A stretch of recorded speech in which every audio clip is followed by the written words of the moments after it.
பிதா சுதன் பரிசுத்தாவியின் பெயராலே ஆமேன்.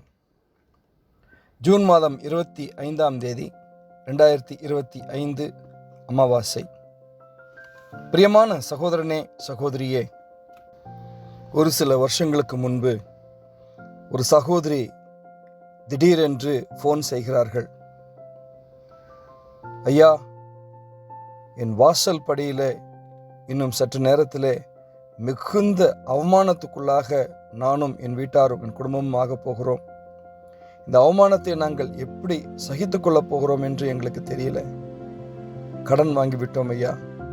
இந்த கடன்காரன் நான் வரேன் உங்கள் வீட்டுக்கு முன்னாடி, உங்களுடைய பாத்திர பண்டங்கள் அத்தனையும் எடுத்து நான் வெளியிலே தூக்கி எறிய போகிறேன். நான் பேசுகிற பேச்சு நீங்கள் கேளுங்கள், அப்படியாவது நீங்கள் உங்களுடைய கடனை திருப்பி கொடுப்பீர்களா என்று பார்க்கலாம் என்று எச்சரிக்கை கொடுத்துட்டான் ஐயா. இன்னும் அவன் கிளம்பி வந்து கொண்டிருக்கிறான். இந்த அவமானத்தை என்னாலே தாங்க முடியாது. அதற்கப்புறம் இந்த தெருவில் நாங்கள் வாழ்கிறதே வீண். நானும் என் குடும்பத்தினர் ஏதாவது ஒன்று செஞ்சுட்டு உயிரை விட்டுவிடுவோம் ஐயா என்று பயந்து நடுங்கி ஃபோன் செய்கிறார்கள். சகோதரி எடுத்து சொன்னேன், பயப்படாதீர்கள், திடம் கொள்ளுங்கள், கர்த்தர் உங்கள் பக்கம் நிற்கிறார். தன் தூதனை அனுப்பி அந்த மனுஷனை அவர் சாந்தப்படுத்துவார்.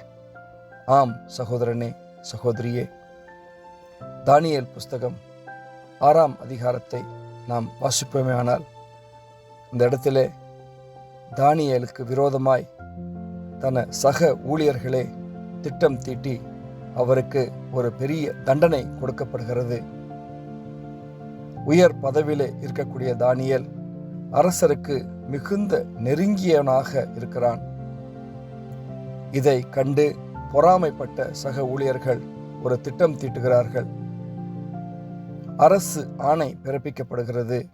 30 நாட்களுக்கு வேற எந்த கடவுளையோ வேற யாரிடத்திலேயோ வணங்கக்கூடாது, பிரார்த்தனை செய்யக்கூடாது என்று.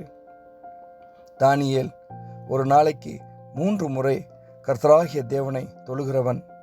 அதே விதத்திலே அவன் ஜெபித்து கொண்டிருக்கிறதை பார்க்கிறோம்.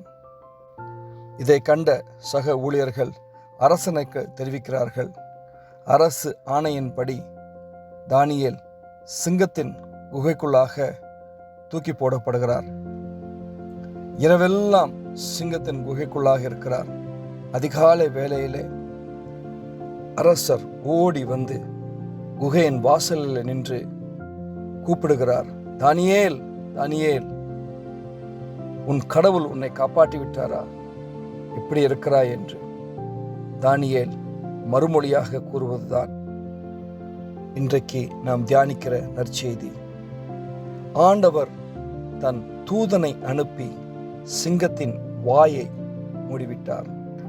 இதை கேட்ட அரசர் எந்த மனுஷர்கள் தானியேலுக்கு விரோதமாய் திட்டம் திட்டினார்களோ அவர்களை பிடித்து வந்து அவர்களையும் அவர் குடும்பத்தோடு சேர்ந்து அந்த சிங்கத்தின் குகைக்குள்ளாக தூக்கி எறியப்படுகிறார்கள்.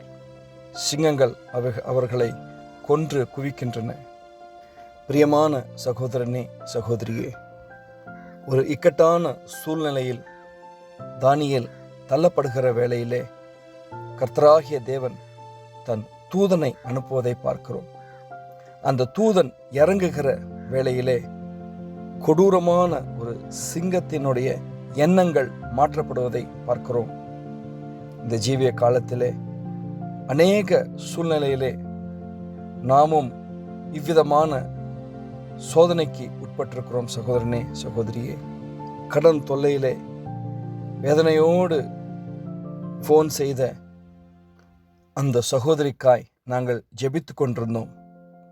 ஒரு சில நிமிஷங்களுக்கு அப்புறம் திரும்பவும் அந்த சகோதரி ஃபோன் செய்கிறார்கள். கோபத்தோடு அந்த மனுஷன், கடன் கொடுத்தவன், பைக்கை நிறுத்திவிட்டு இவர்கள் வாசல் படி வரைக்கும் வந்திருக்கிறான். என்ன நினைத்தானோ தெரியல.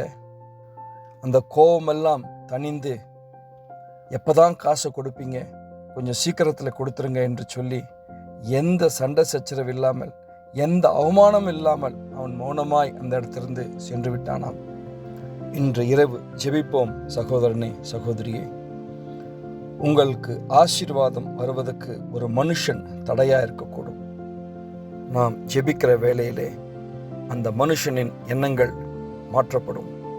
ஹல்லேலூயா. ஆமென்.